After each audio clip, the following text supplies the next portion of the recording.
Hi, everybody. This is Infinite You Retreat. We are just doing a special show today. And today we have Lori Albert, one of the hosts of the retreat coming up in June, and Lori Sheffer. How are you? The And of Lord. course, the Loris, and then just plain old Thayon. Um, Aw. no. um, yeah, so we're really excited about our retreat in June. The Loris and I are longtime friends and community members at Evolve Me, and we wanted to, sort of put something together that. And what did I say yesterday, Lori Sheffer? I said it's like East meets West. Um, because two of the facilitators, one is in Sedona, Sonia, who is running a little bit late today, and Lori Albert is in LA, and then Lori Sheffer's in New York, and I'm in Florida. So we're literally East meets West. Oh my And God. It's like we're the corners of yeah, okay, three of the corners sort of. of the Yeah, of the state. sort of. Yeah. Yeah. But it's going to be wonderful. And we all have our specialties and things that we love to do, all in the name of healing and spiritual growth. And coming together is going to be amazing, I think, for all of us. Right. Yeah. Yeah. It's gonna be a magical, I think it's gonna be a magical experience. We have so much that we want to offer to everybody, I Yes. mean, this is gonna be a time, you guys, like this retreat isn't gonna be just like, I think it's not gonna just be like you go there, you have a great experience, and then you come home. We are like with you, Yeah. I mean, we're gonna be doing a pre-retreat Zoom to get you acclimated to what you can expect. And then we're going to do a post Zoom where we can unpack and make sure everybody is doing great, as a matter of Yeah. fact, right? Yeah, You know? absolutely. Sometimes even after a retreat like this, it's almost like you feel like you need a little bit more, and that's really what we wanted to provide for people. And Yeah. because the retreat itself is going to be pretty intense in good ways. We're doing a lot of sort of healing and empowerment practices and exercises, especially with the land of Sedona. And if people don't know much about the land there at Sedona, is that because of a quartz plate under this area, it has this sort of, actually it's its own vortex of energy, but there's also these separate vortices all around Sedona, which are extremely powerful, and which is why you hear about a lot of retreats in Sedona because of the energy there. For me, the land is just it is like my spirit land. I love going there, even though I'm in Florida. I go there pretty often, and always have a transformational experience while I'm there, and doing healings and work on the land is going to make this retreat and that much better. So I'm really Where, excited. tell me about, you were mentioning, and the birthing caves. Oh, the birthing caves. Yes. And what's funny is, remember when I went, and so this is a funny story. So I went with my husband to Sedona, and like, funny enough, he got sick right as we landed the plane. And instead of taking care of him like I should have. No, I'm just kidding. No, he was fine. But I ended up walking the land myself. I hiked every day, and me, who gets lost with a GPS, just decided to to say, listen, I'm going to trust what the land wants me to do. And Yeah. so, I connected with the land every day before I went on a hike. And I said, I'm just here to follow your flow and here to respect the land. And I swear to you, it was the most profound experience I've ever had. And yeah, and when I was on these hikes, it was like in 1 second where I was like, wait a second, where am I? As soon as I said that, there was something that pointed me in a certain direction. So it was like, it felt really like I was connecting with the land, and I made it to the birthing caves. Yeah. And the birthing caves is amazing. It's Yeah, what is beautiful. that? I mean, I've been dying to ask you, what exactly are the birthing caves? Yeah. Okay. Well, so Sedona itself is ceremonial land for the native people. So the indigenous people would not live there; they would just go there for ceremony, and so when the women would have their babies, they would go to the birthing caves. So the energy in there, oh my gosh, I'm getting chills just thinking about it. Is amazing. So you're giving birth, giving new life. The pain, the everything that comes with giving birth is in this cave, and it's one. It was so overwhelming, the energy, and in a beautiful way, that I was by myself and I just started crying. Oh my God. It was beautiful. And I felt this, and it was funny because we all had talked before this, and Lori Sheffer said, Lori Sheffer being a shamanic medium, which I should have had everybody introduce themselves. I had said to me, maybe we can meditate together, but we couldn't because I didn't have service. So she instead sent the energy to me while I was there. And in that moment, I could feel it. I could feel it coming to me from Lori. And as I was leaving the birthing caves, I asked Sedona, is it okay if I take a stone from here to remember? And I said, and I won't take anything that you don't allow me to. And so as I'm walking, I look down and I see this heart-shaped stone. And I say, and I say, and knowing Lori, yep, knowing Lori Shefford, she collects them. And I was like, oh, okay. So they wanted to thank Lori for that. And it was the most beautiful and meaningful moment, I think.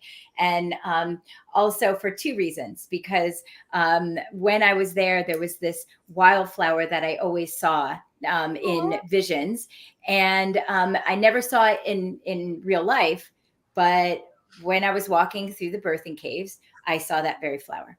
So I took a picture of it and everything. So it was like the land was calling me there. Kind of made my husband sick, but for good reasons. He's fine now.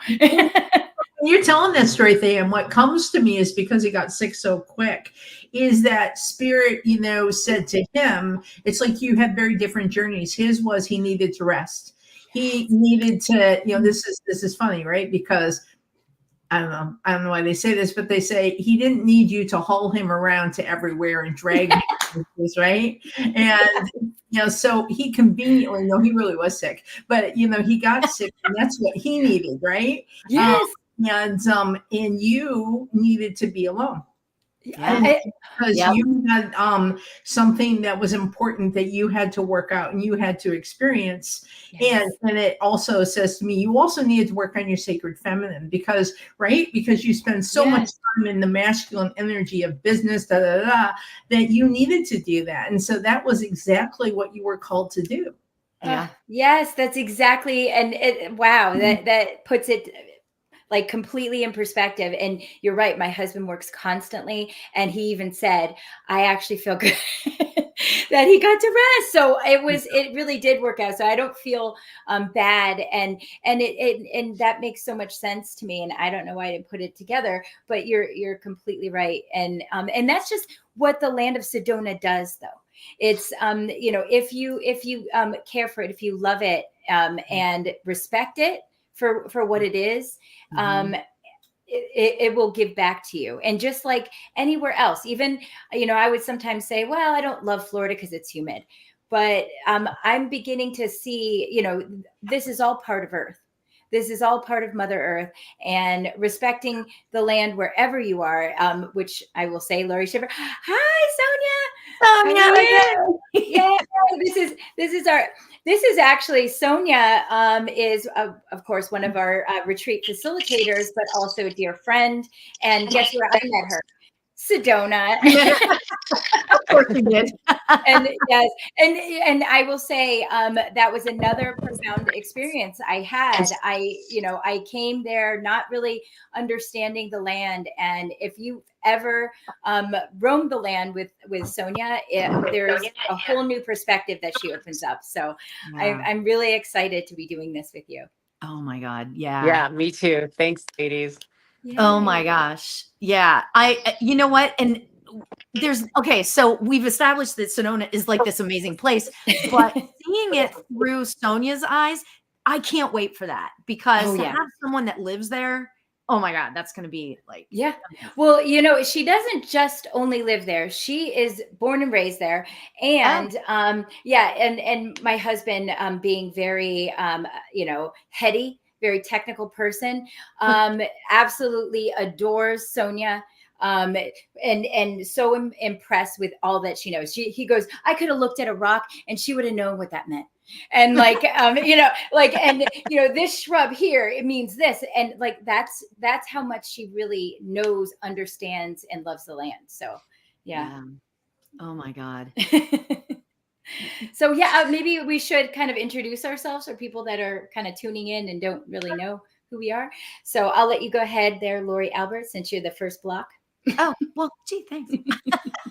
My name's Lori Albert. I am a spiritual medium, and I wrote a book about 3 years ago now called Manifestation Journal for Beginners. And for the longest time, I was trying to figure out why, and it was completely a channeled book. Like, I'll open up the book and I'll look at it and I'll go, I don't remember writing that. It was totally channeled.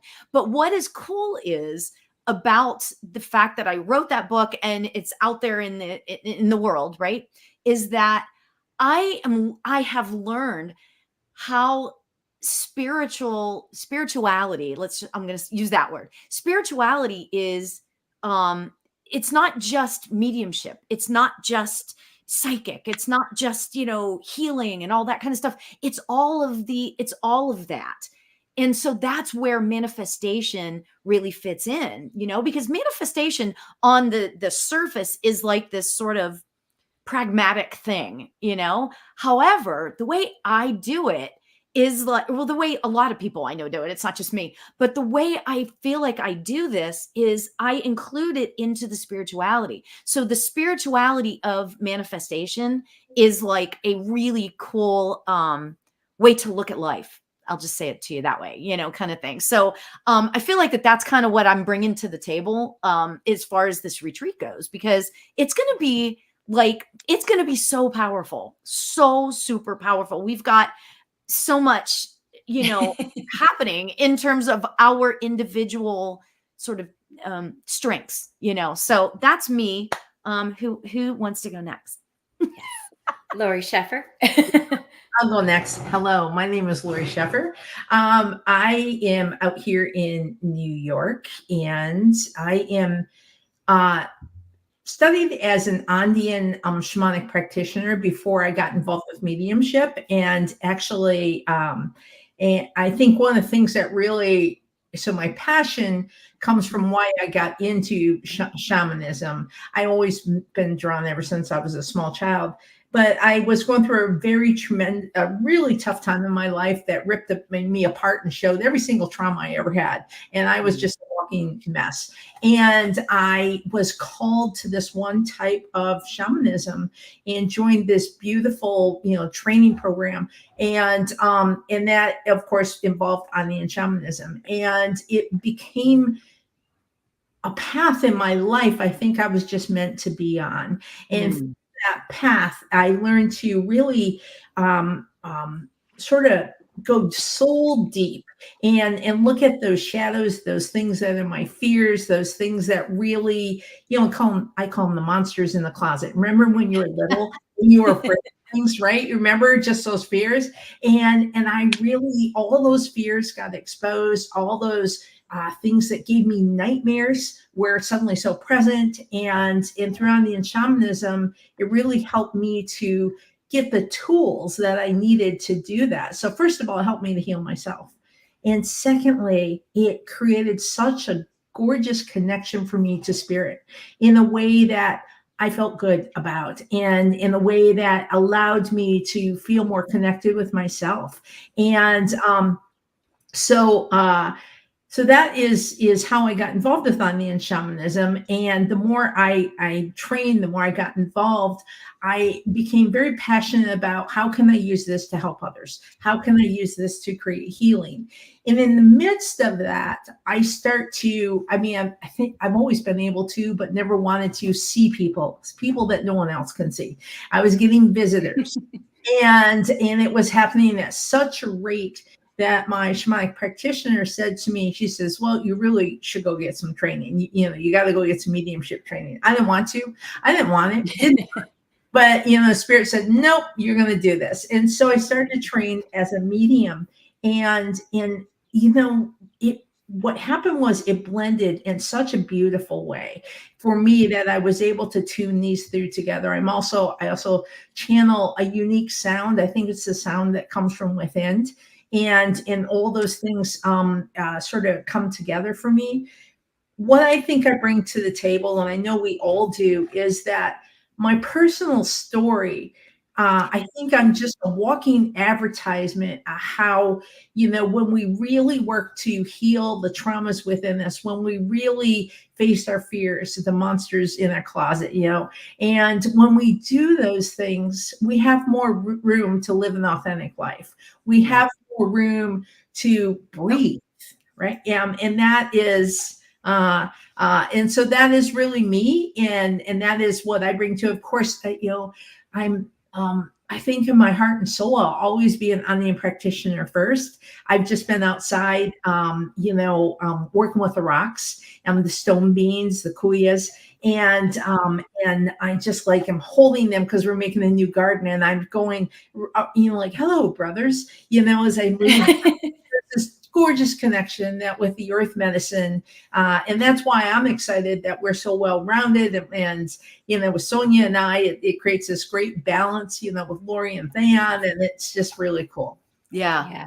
I agree. Yeah, because I'm way out there. No, I'm just kidding. No, I absolutely. And I think Sonia, being that she is in one of the most beautiful places in the land, is having shoddy, service. So I'm just gonna jump ahead and introduce myself while she fixes that.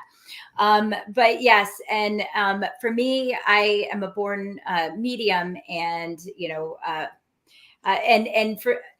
I would say, and it's hard to always describe me because I'm so eclectic. I'm like the hungry hippos of the spiritual world. I love everything. I just want everything. Hungry hippo of the spiritual world. Yes. And yes, I'm going to put that actually on my in my bio. No, but I am a perpetual student, and anything that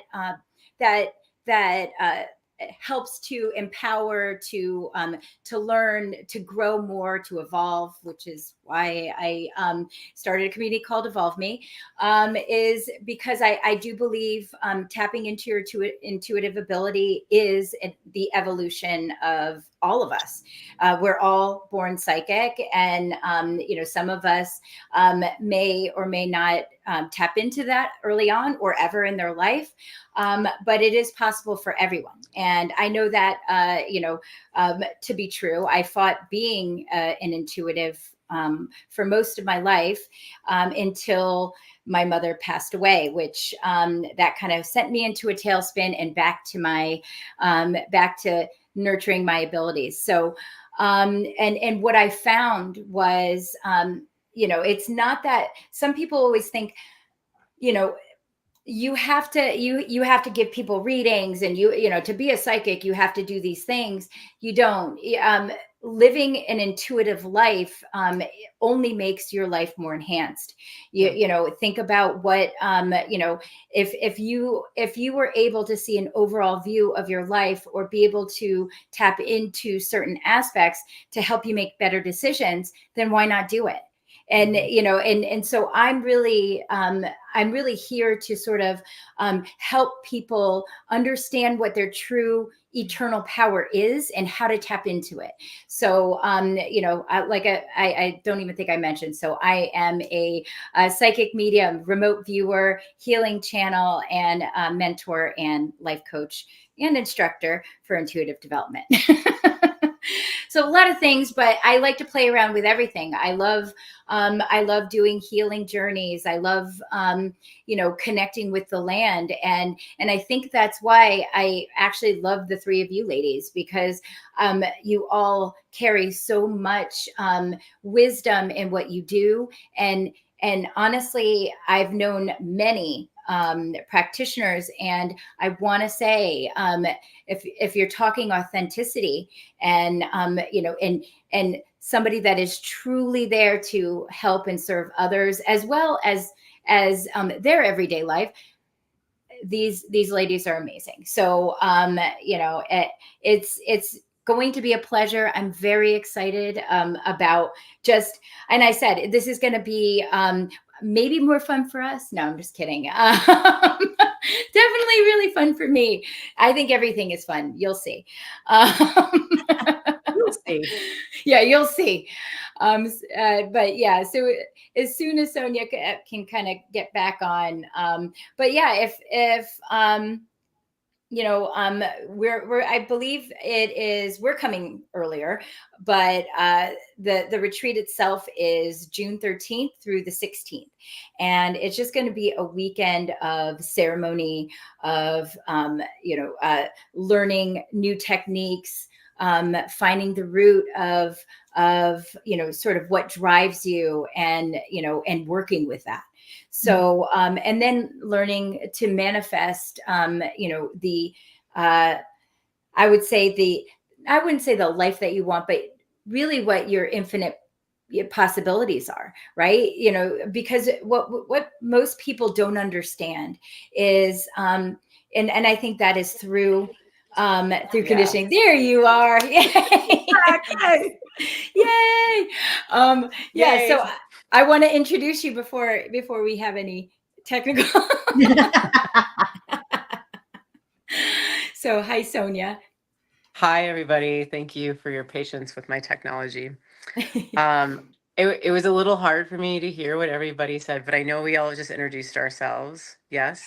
Yes. Yeah. So maybe what I'll share a little bit about myself here, and really what has me excited about our retreat in June is I really do feel that I've been chosen as a steward of the land here in Sedona. And what I mean by that is my deep personal connection here with the land in Sedona and all over our planet. I just feel really honored to play this role as a connector or guide. And I guess what I mean by that is my personal experience with the land has been quite magical, and I use that word intentionally. Like what I've received in shifting, transforming, healing, growing is beyond what we would consider possible in kind of a 3D world. And over the last handful of years that I've been a full-time resident here, I've seen it in hundreds of other people, like having the honor to be that guide with people out on the land. And I say this often, and I'll say it in our container: if you could wave a magic wand and anything for you would shift, like consider what that might be, Yeah. because it's absolutely possible. And I say the word magic wand on purpose because we all carry like so much conditioning of what can and cannot happen. So it's a way of kind of bypassing those programs or neurobiology that's impossible, to open ourselves up to that possibility. Because if we're not open to the possibility, then it's not so, right? Like if we say something Yes. can't happen, then that's absolutely true.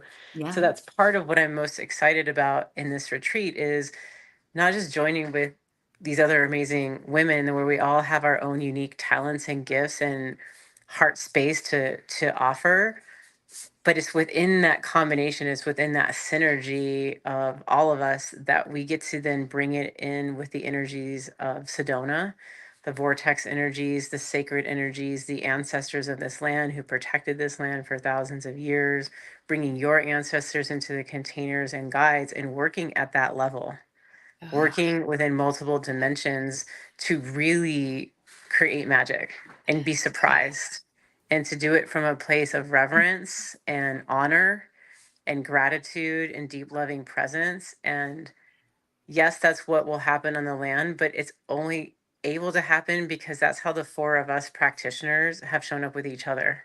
Like Yeah. week after week, we're showing up with each other in love and respect and honor and gratitude and a heart place that we're all here on purpose to create and provide this container for you all. So how could you not be excited about I know. that? I I'm know, really, right? I want to go now. Yeah. You know, Like, yeah. that was fantastic, Sonia, to really open up, because I was wondering, Lori, Lori Albert, do you have the objectives that we have? Oh, excellent. Yes, I do. Of course I do, because I'm little Miss Mary organization. I love that. Yeah, I'm a teacher, or now retired as a teacher, so I can't help myself when I'm working with these guys, and I really needed, like, which is funny. I never saw myself like that. Okay, I always thought I was a free spirit sort of teacher, loosey goosey. Not true at all, but that's how I perceive myself. And so I had to have those objectives. I couldn't function without them. It was just really interesting, and it's sort of like Sonia said something, along these lines. Even when I work with someone, I'm like, "What's your intent? What's your intent? Why are you here? Absolutely. Is there a theme? Is there something in your life that you want to work on?" Sometimes we have an intent, we don't even know we have an intent. So the objectives really help us to hone it in and to help you, who someone who may want to come to go, "Oh yeah, okay, I get it." Yeah. Yeah. Yeah. And sometimes your intent changes as you go through these exercises. And that's okay, because then you're really kind of peeling back the layers and trying to really figure out what what is truly for your highest good. And that's what's important is, some like Sonia was saying, some people just don't necessarily I know that for a long time I went through my life and felt like this is all it is.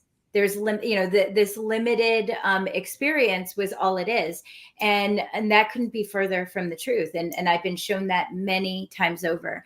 And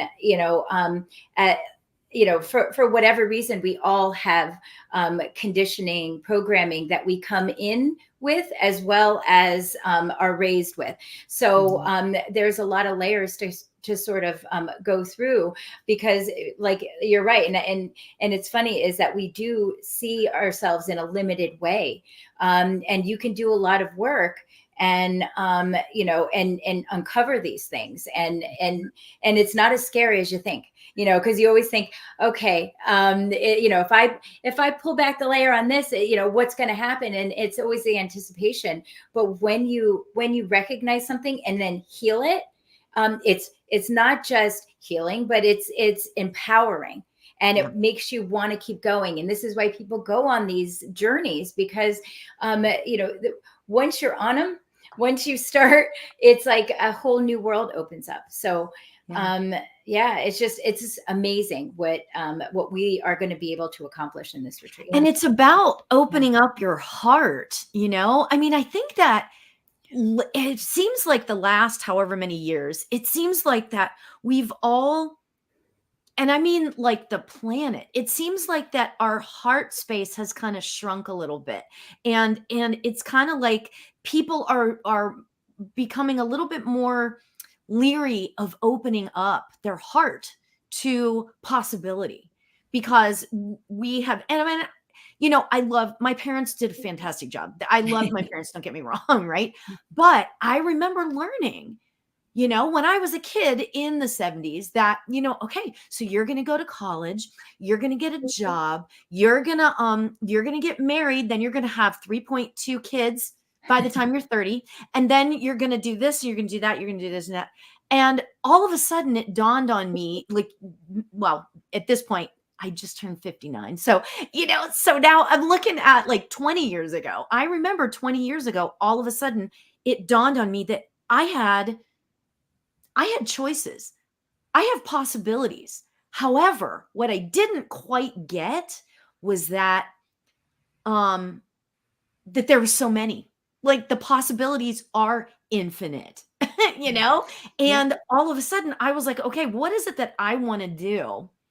What is it that I can create for myself? And there was so much, and then all of a sudden it just started. Once I sort of gave it up to spirit, it all sort of started happening one time after another, and I started understanding that I do have choices and they are infinite possibilities, kind of thing. So that's what I'm super excited about this, because even if you don't realize, or you don't think you know what you want out of your life, that's what this retreat is going to be about, understanding, starting to really understand yourself. So anybody else? Yeah. No. Lori, what are those objectives? What are our objectives that we put on the flyer? Well, okay, so I'm just going to go in order of my favorite, since I've got them sitting here on my computer, right?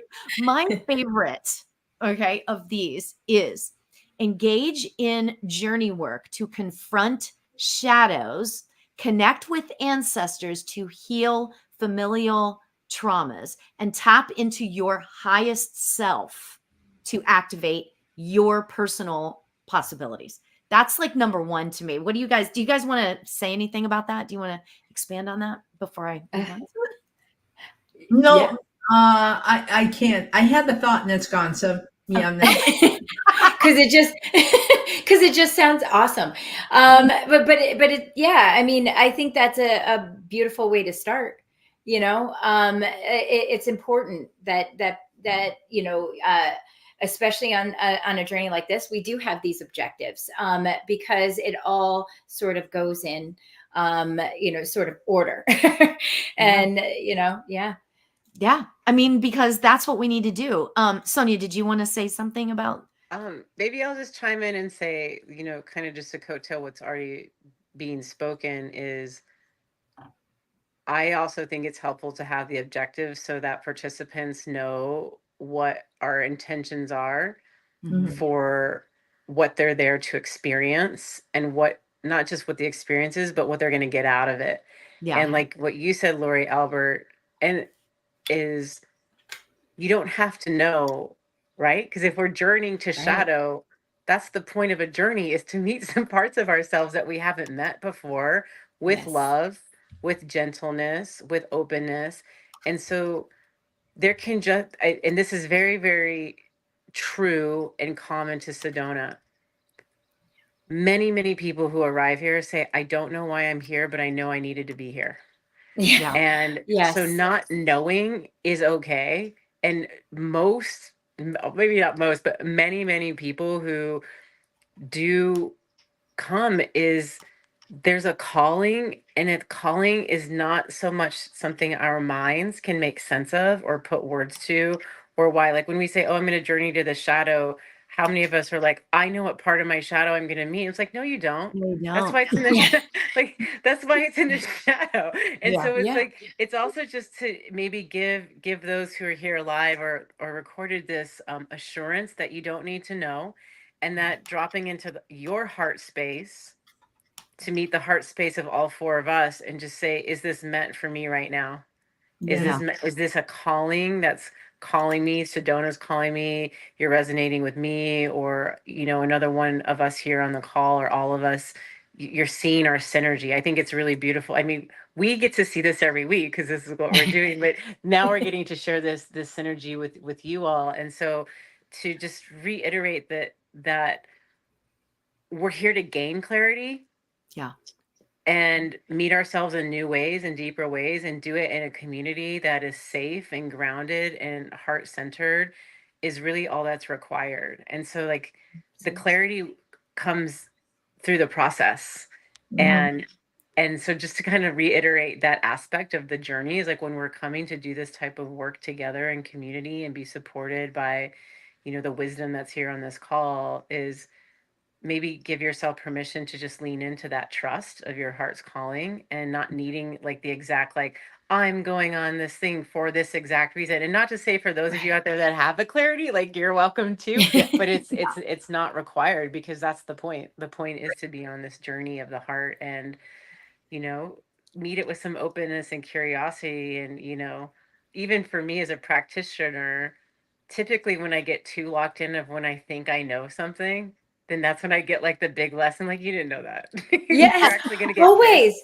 Yeah. Like, I'm here to heal this. And I think I have the idea. It's like, no, it's on this direction. So it's just like remaining open in that So way. what's interesting Yeah. about that is that leads right into, and I'm gonna post it on the screen here in a second. That leads into the second objective of what we're going to be doing: gain insight into utilizing meditative and mindful techniques to clear the mind and open the pathways to connect to spirit. Yeah. So that's like Yeah. perfect. Yeah.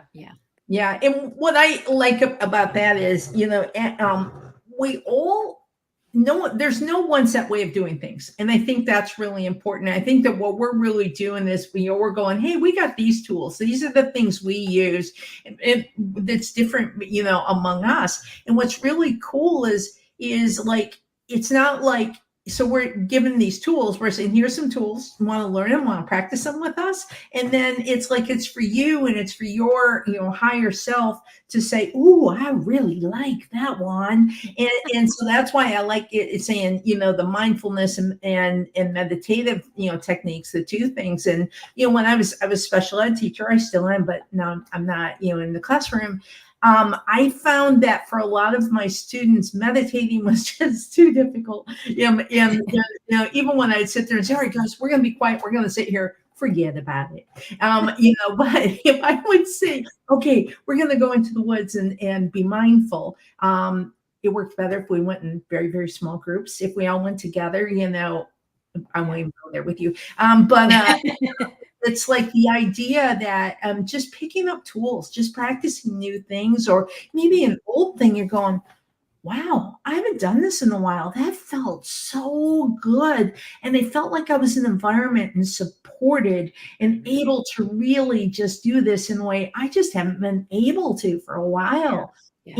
And that is, I think, what it's all about with these. And that's what excites me is, we have different ways, Theon's way of meditating may be very different. And I have I like mindful techniques better. It's, maybe it's the special ed teacher too.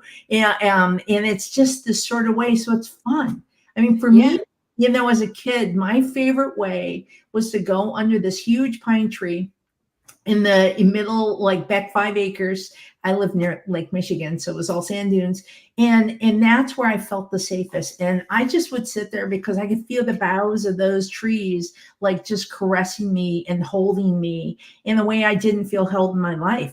And so, for me, that's what nature does for me. That's what, being able to find those places in nature. And it just is like, oh man, I should do this more. And it reminds me, and for me, that is like, that's it, finding that center and coming to this and helping us and practicing different things and saying, oh, wow, Than, you just did something that really, I forgot how much I love doing that, and maybe, you say, oh, when I was in my 20s, I did that. And then I got so busy with work. I just, what happened? Yeah. You know what, Yeah. Lori? Oh my God, I have to say that, like, you just totally described, and I'm almost crying because that's exactly the way I feel about chanting. Like, because I was in the music business, I was a singer, I was professional, right? And I've sort of, that little piece of me is over here for right now, right? But when I chant, I get to access that piece of me that made me feel, because if, and this is going to sound like I'm really arrogant, and I don't mean to come across like that, but if there's one thing in my life that I feel 100% confident about, is my ability to sing. right? That was always, that's like the only area where I feel 100% confident, right? However, I let it go. I put it to the side.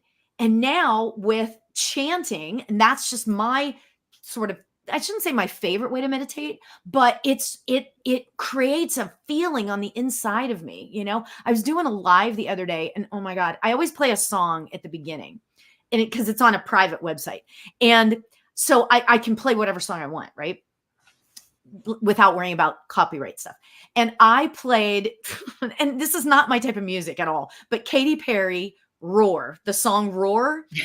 I'm here to tell you, I was sobbing at the end of the song, because it's like, you know what, you held me down, but I got up and blah, blah. It was so empowering. And it was, for whatever reason, I was going through whatever in my head at that moment. I was like, this is freaking awesome. And so I'm just like, you guys, let's scream it really loud. I got the eye of the like, and I'm sobbing, right? I love And that's what, and I know I'm very animated right now, but I have to say that that's how I want everybody to feel about their own meditation techniques, whatever that Right. works for you. Yeah. Yeah, and I think that's what's important is, you know, this may be a group retreat, but it really, especially with the way that all four of us are, it becomes more of a self journey. And you can see how Lori and Lori are talking about this.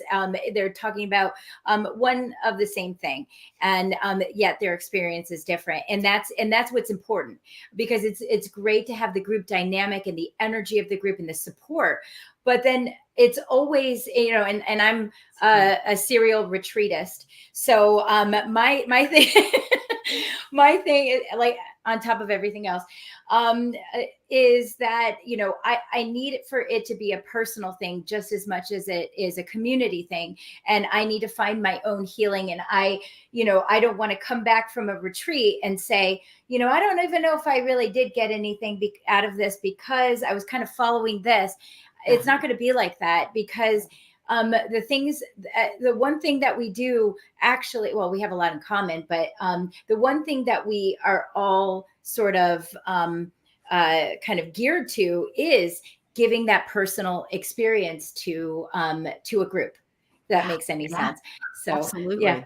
Yeah. And I might chime in here too and just reiterate how much Sedona and the sacred space of these red rocks anchors down the safe space for that to occur. You know, Yes. in my experience of being out on the land in ceremony and in mindfulness and meditation, and yes, you're guiding a group, everyone has their own individual experience and their own deep way. And Sedona very much holds that space for that to unfold. It's effortless. So if anyone's here considering, okay, what's that going to look like? I don't know. Can I do it? It's like, it's no problem. It's so easy to drop in here in Sedona, and you're so held, and it's so magical and powerful. It's effortless for the person. So we get to just be in receptivity versus, like, shifting out of the doing mind. Like, how do I do it? How do I get there? And it's like, you're held That held goes by all away. four of us. You're held by Sedona, and you just get to come and receive.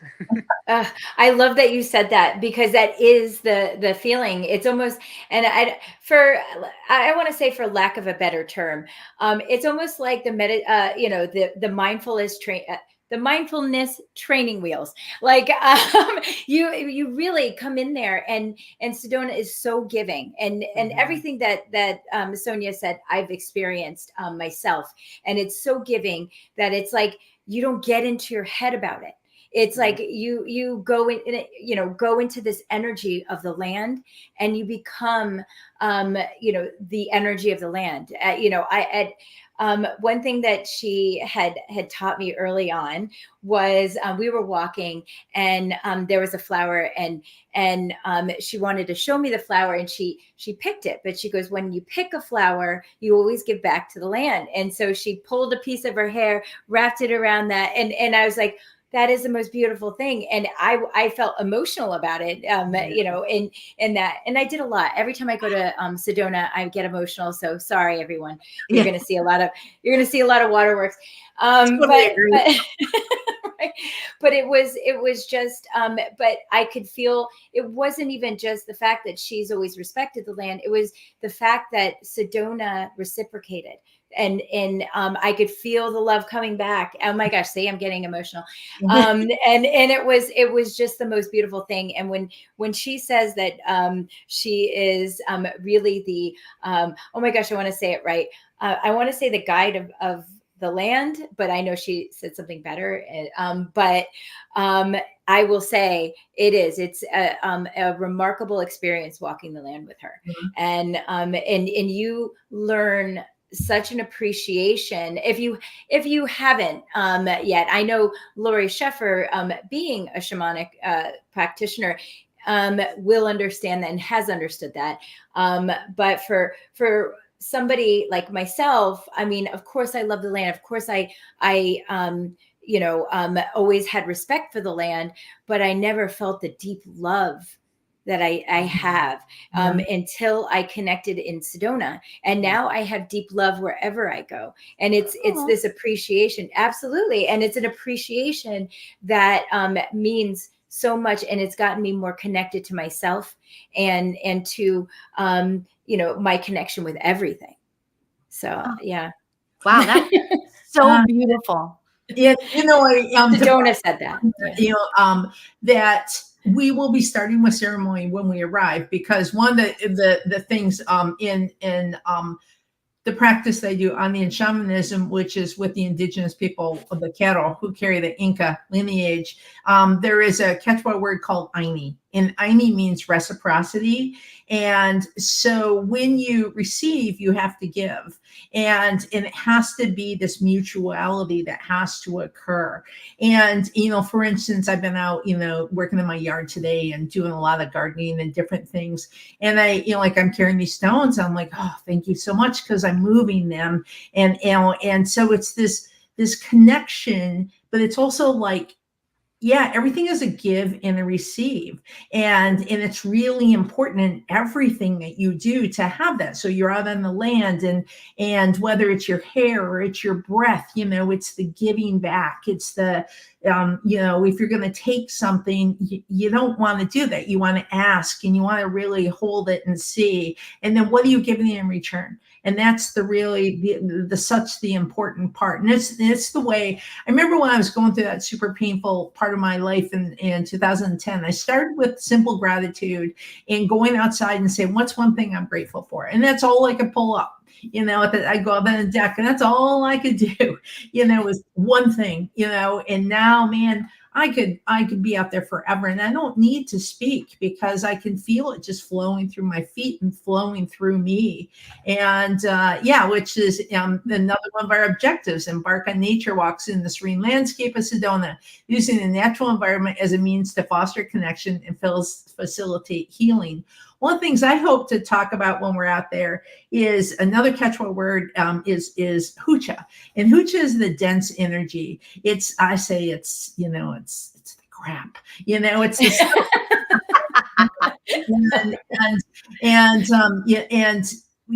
it needs to go. We're carrying it. Think about your life. What are you carrying around that is weighing you down?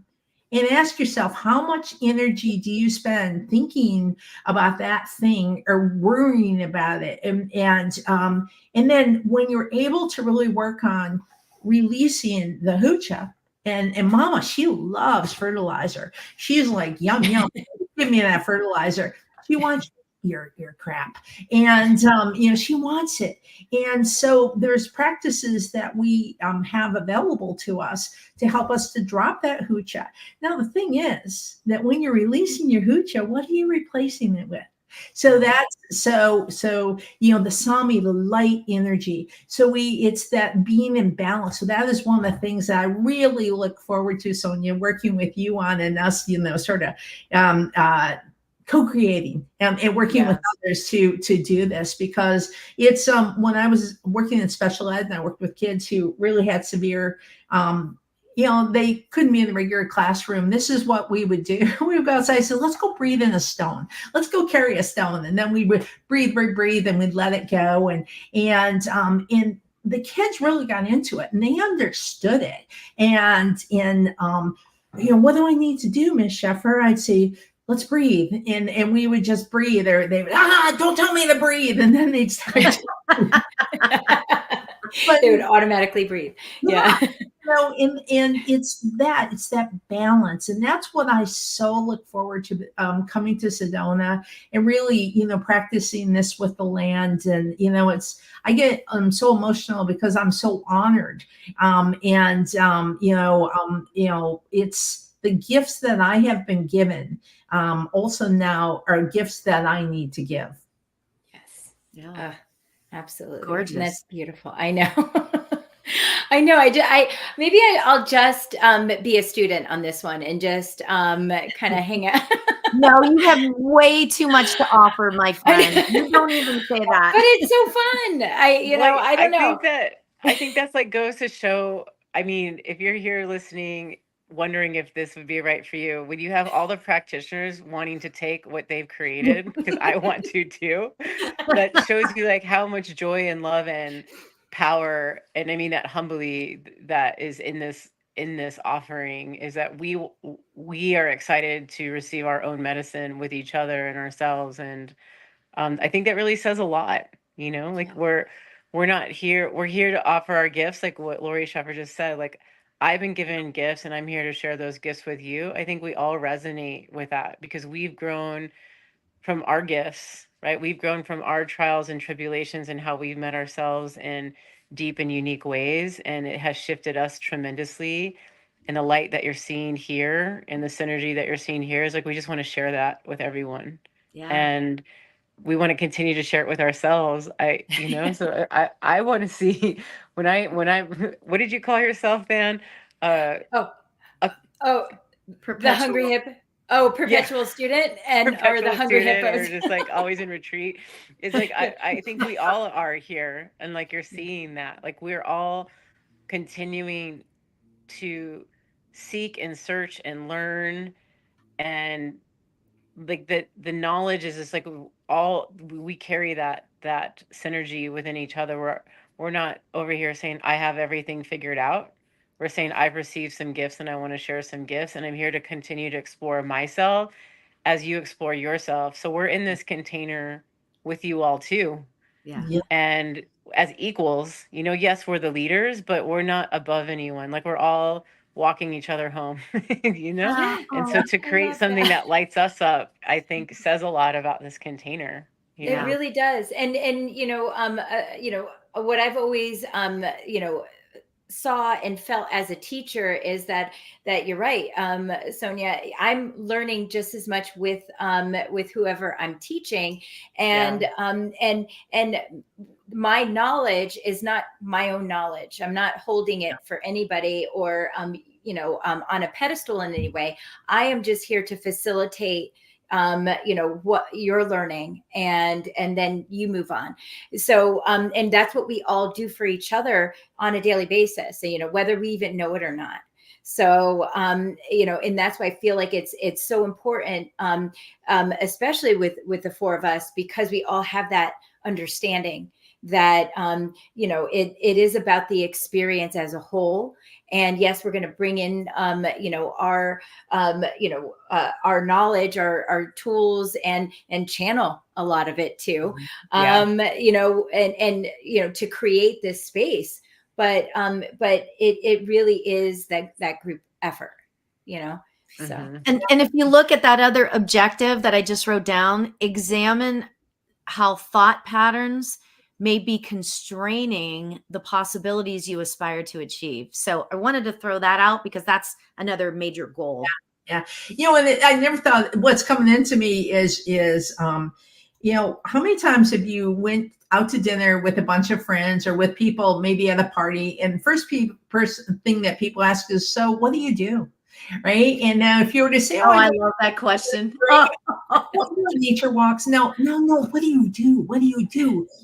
And meaning, what do you do for work, right? What do you do, or those sort of things? Or they, as a female, someone says, "Oh, do you have kids?" It's like these immediate questions. There's these immediate questions. You can talk about the thought patterns and the idea of like, there's so many ways that we have been, sort of constrained, and that we have been, held back by society, in the ways that society says, oh, you need a job, oh, you're a woman, you must, have kids, these sort of things. And those are just a few, but it's the idea that how do we, it's not saying you can't have those things. That is fabulous. And for some people, they have a job, and this is another thing. They work to make money, and then they have a whole nother life. And it's the idea of what works for you, but we have to step out of that. We have to step out of that box. So then we can say to ourselves, when I chose to quit teaching, was a really hard choice, because my, people were saying to me at work, they're like, you can't quit. You're making such a difference with these kids. These kids need you. You have to be here. Who's going to do it if you're not here? And it worked for a couple of years. And then one day I'm like, you guys are going to play this on me every single year. I will never, even the kids, they're like, oh, Miss Sheffer, I want you next year. You can't go. I need you next year. The parents like, well, I was looking forward to having you in the 7th grade. And it was just this, it was so limiting for me. And I felt like, well, what are you doing? You can't quit. You have to stay because they need you, but I need me. And spirit needs me. And so that, I think, is where this really fits in, is just the idea of, what possibilities in your life are being constrained by thought patterns that maybe aren't even our own.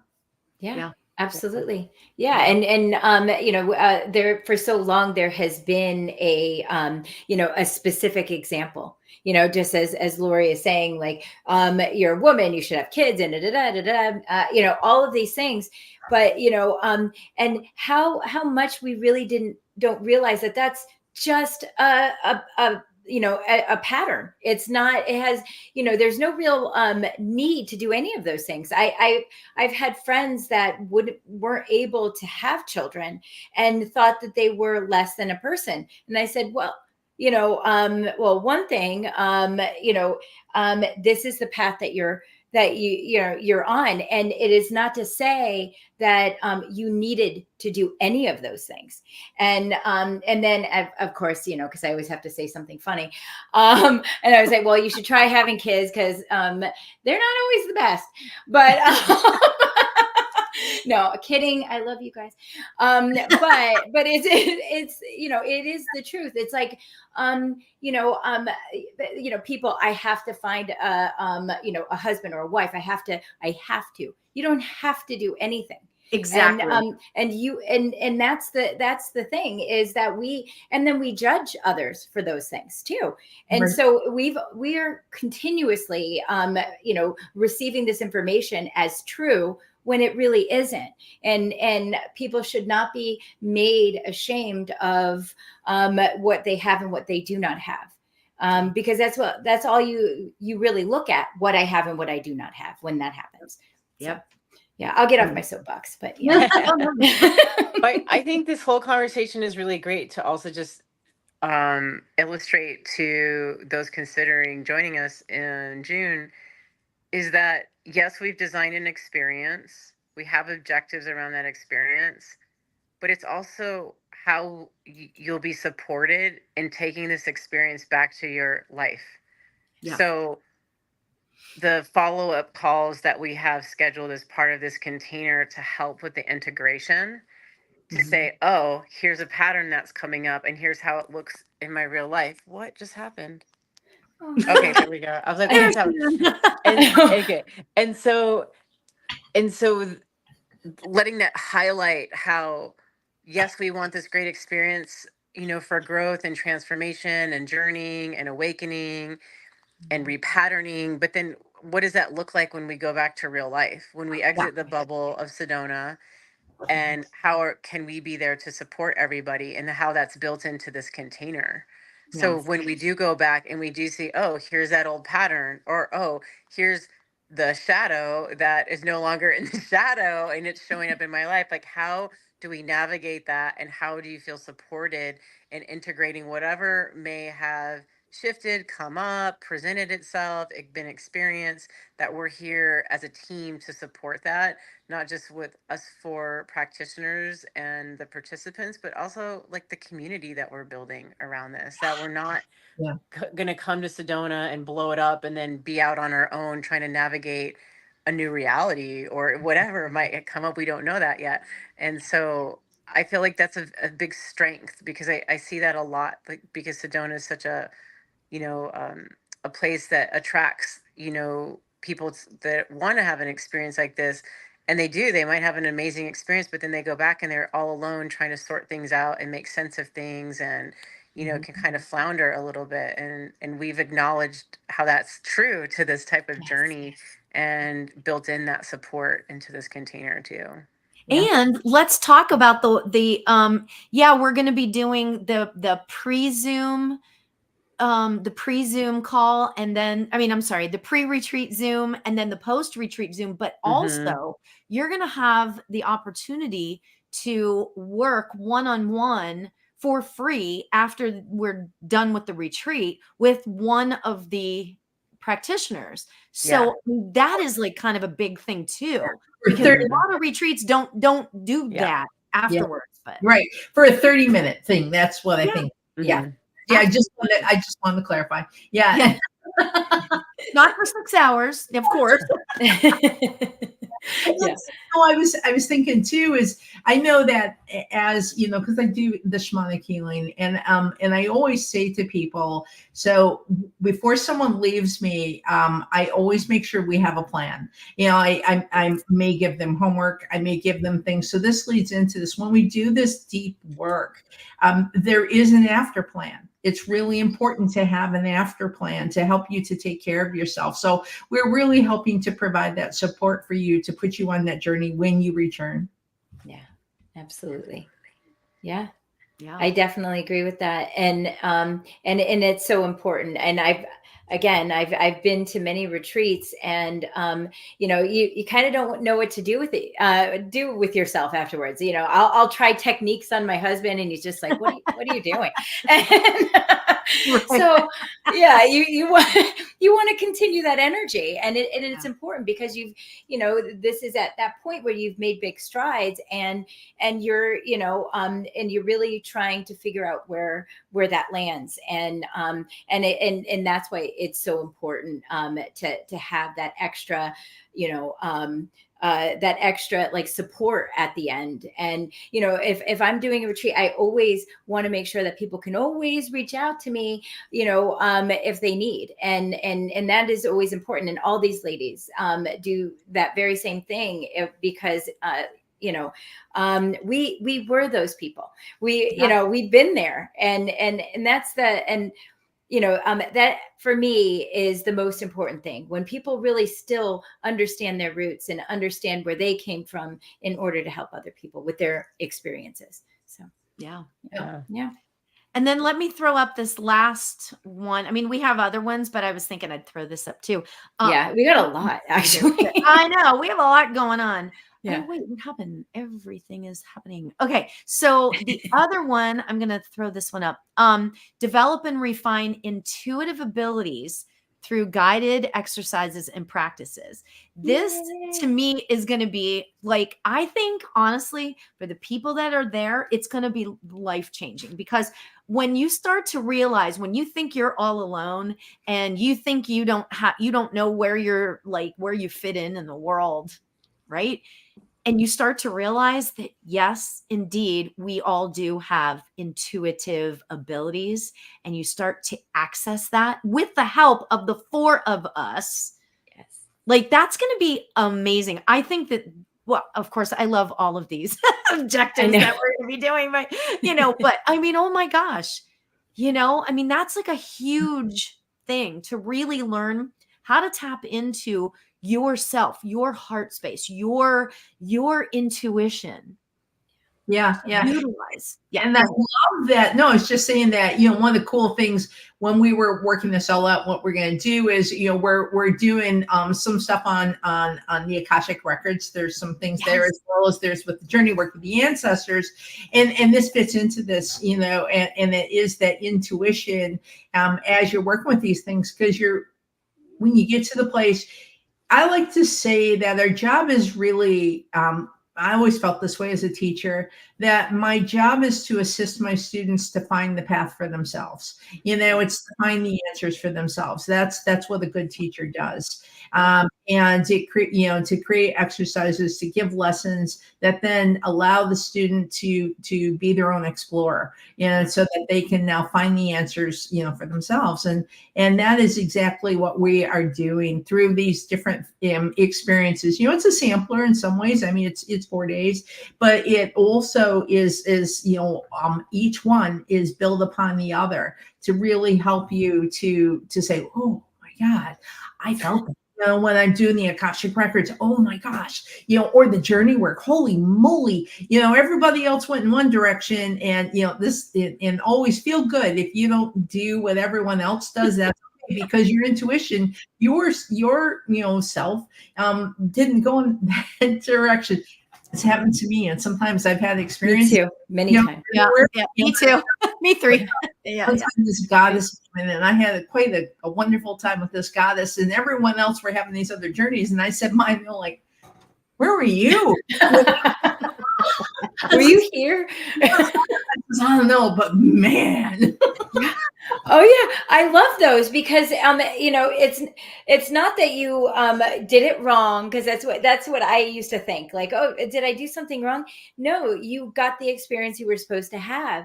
Yeah. And it doesn't, again, it's almost like a dual message, because it's showing you that you don't have to fit into those kind of you know, patterns, or not that if you have the same experience you're in a pattern, but to embrace the difference. And what does that mean? What does the difference mean to you?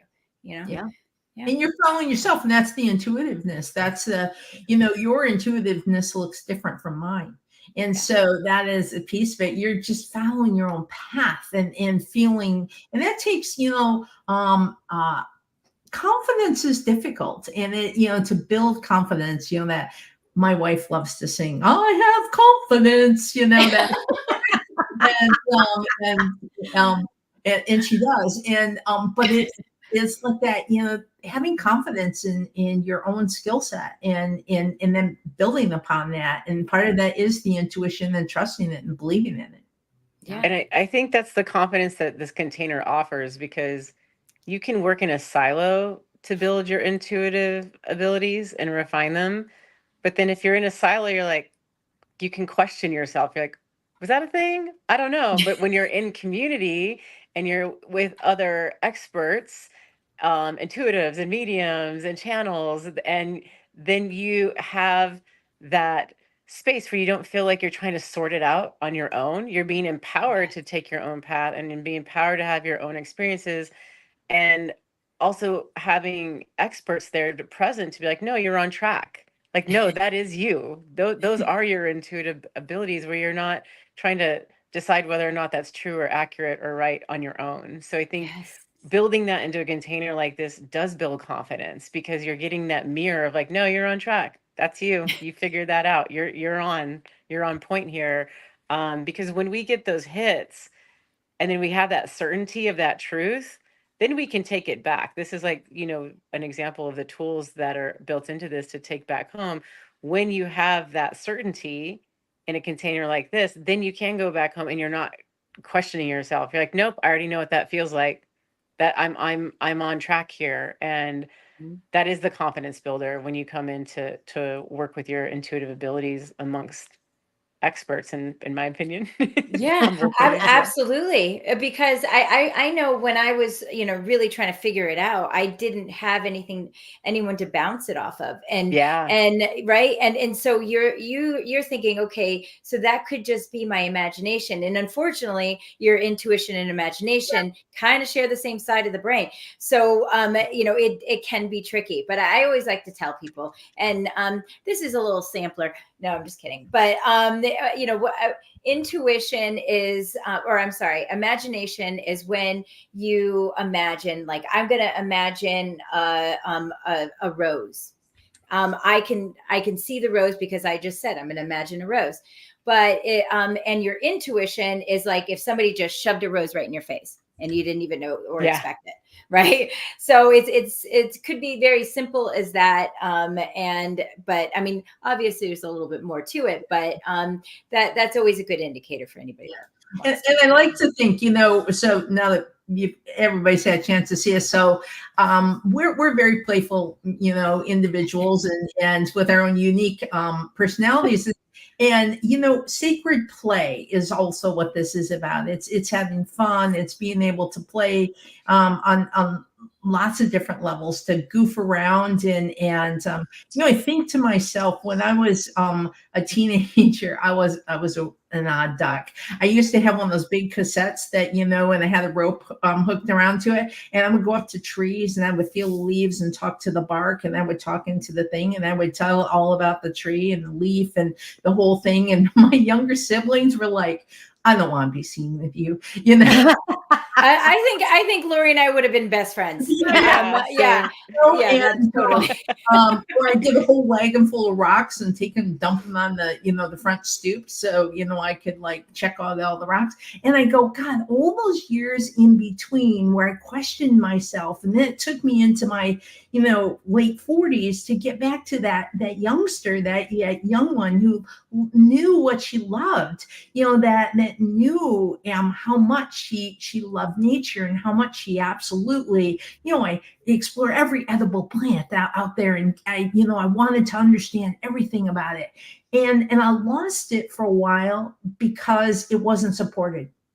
Yeah, absolutely. Yeah, absolutely. and then happens. Now it's at the center of my soul. It always was who I was, but I was not supported in it, and it took me, so many years to get back to that. And I think that when I look at the youth today, it's another role I see in my life, is to support young people in these journeys with their intuition and with the things that I don't want others to have to go through the drought that I went through, and to help people to be, to feel confident in their connections, and that, that's the piece I think we bring as well. Yeah. And then what happens is that you'll realize, as a child, you are still in that development stage. I will say most people, especially if it sort of differs from the rest of the family unit, it will, a lot of time you won't be supported on it. But, what, as an adult, what you will understand is then when you're developing through support, then you can have that sort of confidence to understand that, it is not about gaining support anymore. And I'm not saying that it wasn't necessary, because it was when you're a kid. You're impressionable. You're not getting a lot of information. But as an adult, as you get older, you still need the support. But then there's something else that happens, right? That piece of you that like kind of says, okay, I mean, at least I will say in my experience, where it becomes this thing, well, and not to be, kind of upset with people that didn't understand you or yourself for not being understood. It's really just about, okay, well, this was my experience, and now I'm evolving into this, and it becomes almost a beautiful message in itself too. I mean, I always find the message in everything, but I will say, right, but I will say I totally did stuff like that too, Lori. And this is as a side note. And also, I had a friend that she would pretend she was a horse, and then so I just kind of went with it, and like, yeah. So, and I was like, fine, you're a horse, and when I found camp, I worked at Girl Scout camps and such, and I found people just like me, and it was like I was like, oh my God, it was like heaven, and that's it, and that's how I feel about this spiritual work. It's like I found my people, I found my people, and I just wanted one more thing that I've been wanting to say. So, who is this retreat for? Who is it for? It's not like just for women. It's for anyone that feels called to it, young and old, it really is for whoever feels called to it, and really being open to that, and that's really one of the things I know we are all about is we have love in our hearts, and we are open to all individuals who feel called to this and wish to come. Absolutely. Yeah. And I've put the website in the chat, so you can look at it from there. I also wanted to was thinking, Theon, did you want to tell them about like the logistics of it? Like, yeah. Do you mean where they can register and all that stuff? Well, no, I mean like the pricing, and like if anybody has any questions, you can always reach out to any of us, that sort of thing. Yes, absolutely. Yeah. So it is. So right now we have a special, and I believe it's 10% off.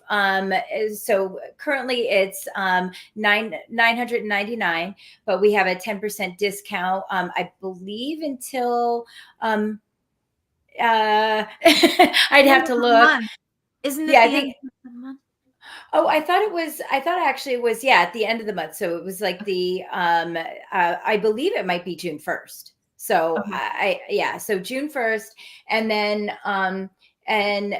so we do have a discount code for the hotel, which is right there, right on the land. And that's the Element Hotel. And I believe the breakfast and things are included in that. And and then we're having the ceremony on Thursday, which is the 13th. That's going to be the opening ceremony with the despacho. That I'm very excited because I've never done a despacho, and Lori me too. Sheffer, is going to teach us.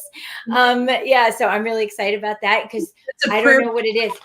So it's a prayer bundle of gratitude for people. We're going to do this together, and ceremony is just so important. It's a way to open space and for us to give gratitude. And you see me doing this because everything you put in the despacho, your breath goes into, and it's quite beautiful. And I look forward for us to do that. Yeah, and that'll be the opening.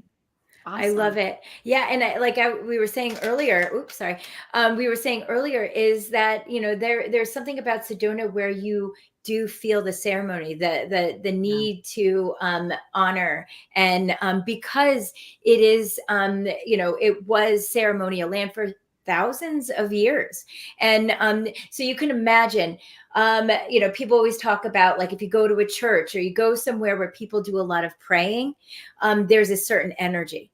So imagine an entire city that is all about the ceremony, and how powerful that is. I mean, you can feel it getting off the plane. It's almost something that you can actually breathe in, and it's just amazing. So I'm sorry, I get into Sedona and I get sidetracked. Can I tell you the story about when I went there for the first time? Yes. Oh my gosh. I was really new in my mediumship and psychic stuff, right? In the development of it, right? And so we went to Sedona just for a family vacation, and there are no accidents. Okay. I met this guy and his wife, actually, and they were extraordinary. Right. And it's just, things just happen. Like, there was no reason why I should have met these people, kind of thing. And he was sort of the guide to take us around to the vortices. And I didn't know, and my husband's not into this stuff at all. Right. So I was like, oh, this is going to be interesting, and so I thought, okay, it's, you know, and interestingly, it just, and normally it's a group of people, but for whatever reason, spirit, thank you. It was just me and my husband and this man. And I told him all about, you know, I was developing, blah, blah, blah. And he says, okay, I know exactly where to take you. So he took us around to all these different places. But the most important thing that happened there was this. We went to the airport vortex. Oh, Airport Mesa. And I went up to the thing and he says, okay, I want you to just stand here for a minute. So they stepped back and I'm standing there and I'm like getting more and more upset, sad, the whole thing. It was really overwhelming. Finally, I sat down in the middle of the dirt and I was just sobbing. It was really powerful. So finally I was like, I got to stand up. I can't be in this energy anymore because it's like, whoa, something's going on, you know? So I go back to him and I said, he's like, okay, what did you feel? And I told him the whole plethora of all of everything that I was feeling, which was sadness, but yet hopefulness and like all these different things.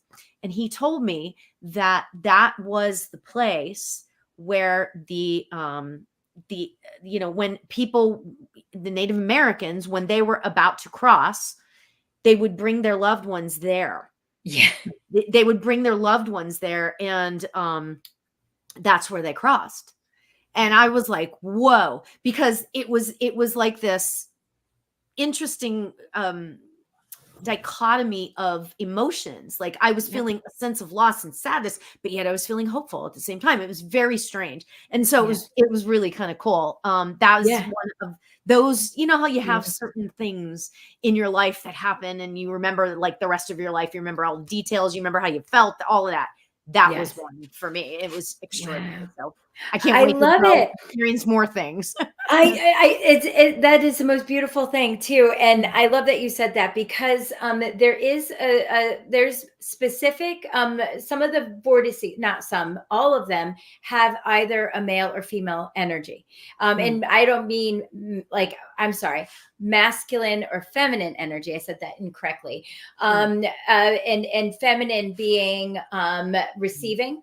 So you're receiving, and then male is releasing. So the Airport Mesa is that male energy. So you're releasing, you know, and I love that story because it's beautiful. And now it makes me feel like how it was created. So how is that vortex created? Because of, you know, that being the place that you know, that people would bring their family to cross, and strong energies. Yeah. Right. And that, how powerful that is. And it's interesting how a vortex is made. Right. Yeah. And so that I always knew that it was had the masculine, but I didn't know why. So that was amazing. I love that experience. Yeah. So it's going to be cool. So let's, we're going to do this again, right? So if anybody wants to come and, you know, we're going to do more lives so you can get a better understanding as to how we're going to be doing this retreat. If you have any questions, you can reach out to any of the four of us. I know that Sonia, her signal cut out again, but we can, you know, we're here to answer any questions that you might have. And, you know, I just want to like sort of say this before we go, is that you guys, anybody that's considering doing this, I want you to, we touched on this a minute ago, but I really want you guys to understand this. The four of us here are four completely different energies. But we all bring the one thing. Actually, there's more than one thing, but the one thing that I'm thinking of right now to this table, to this extraordinary event, is that we're all filled with love. We operate from a place of love. And to me, when all, you know, it's kind of like, I don't know, this is probably from my Christian days. But like when things are done out of a place of love, that's where God is. That's where spirit is. That's where the universe is, whatever you want to call it. And I really believe that, you know, if you're feeling at all called to join us in this extraordinary 4 days, I think you should really think about it, really consider it. And, things have a way of working themselves out. If you're looking at, oh my God, the money, I can never do that. Things have a way of working themselves out. I mean, for instance, and I don't mean to sound all about the money, but we have a payment plan. So there you go. You can do that.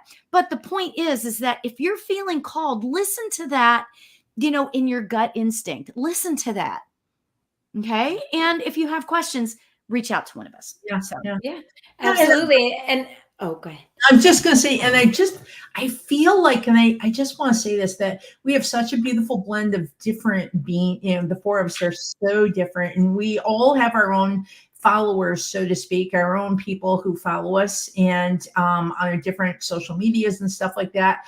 And I don't know, there's an opportunity here to really bring that together in such a way that sometimes you go to these workshops and everybody's the same. Yes. Right? Yeah. And I'm putting it out to the universe that doesn't happen on this one, that we have an opportunity, for so much more. And we'll make our own vortices or vortex. To really open that up, in that we have this container of love that I hope feels safe and nurturing, and for you to just be your own unique soul when you're there. Yeah. Yes. Absolutely. Yes. Right. And it's funny is not just because I'm intuitive, but I know that's going to happen.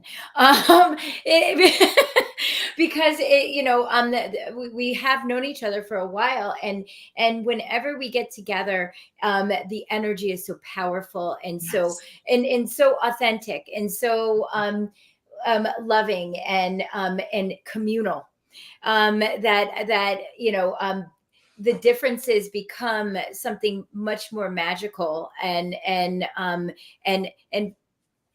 like I can't even explain it. It creates something different. And I know for myself, if you had told me 15 years ago that I would even be entertaining anything like even meditation, I would say absolutely not.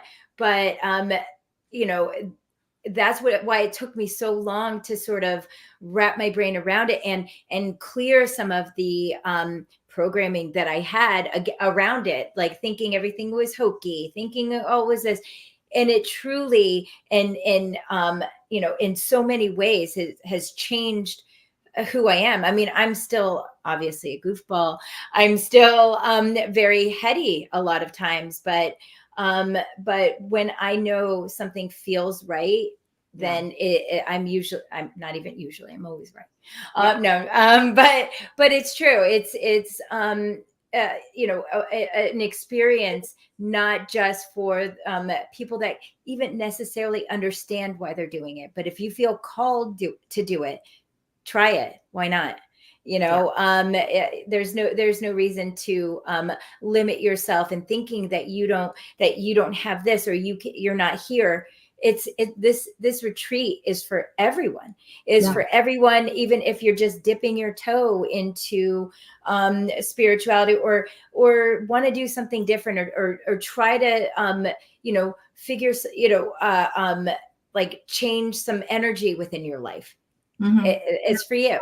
So and that's the openness to. I remember there was a time that as someone who is gay, when I would avoid things like this, where I'd be like, oh, I'm just not going to fit, right? Oh, and that's where I get really emotional, because being a part of something where, as Sonia likes to say, the container is just so open and loving that anyone, it's like it's for all, and that no one should feel like they don't fit, and that's what's really cool, and that I'm so proud of that, to be a part of that. And that's my medicine. That's when I look at my medicine, that's a piece of, and we all have our own medicine that we work in our own ways, and so I'm very excited for us each to share our medicine, not only with each other but with all those who should come.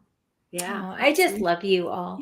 But yes, I always look at you all like with just heart eyes all the time. I know. Like, but that's, because I understand it. I understand it. And whether my experience is even remotely the same, I get it. And I get where you're at. And I feel, for you, I guess that's the empath in me, but I also, I feel, and I know where you're at, and I know other people feel that way, because if somebody like, like me, could kind of see a different perspective, at the in my 30s, which I'm far from that anymore, but and then completely change their perspective. You're not stuck. Nobody has limits. Right. The only limits, right, are and what do we say? What is it?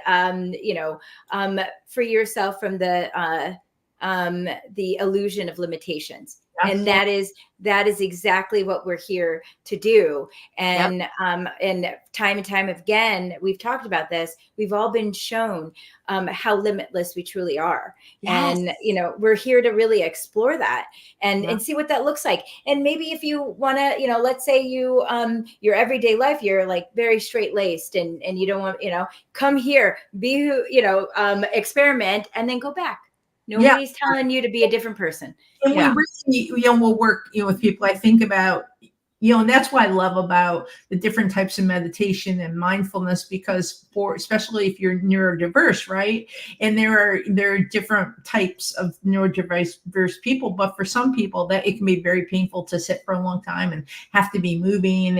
And we're also loving and accepting to really sort of accommodate, and assist people with those sort of things too. So neurodiverse folks feel welcome, and so it really is for all. Awesome. Absolutely. I love that. Yes, I definitely So agree. thank you everybody for being here today. And we're going to be doing a couple more of these. So stay tuned in that. And stick with us. And again, reach out to us if you have any questions. The website where you can sign up is right there. There's more details on that website, so you can do that. And have a great day, everybody. Yes. Bye. I think we're coming back tomorrow, right? No, Monday. Oh, Monday. Oh, Monday. yeah. Right. Monday.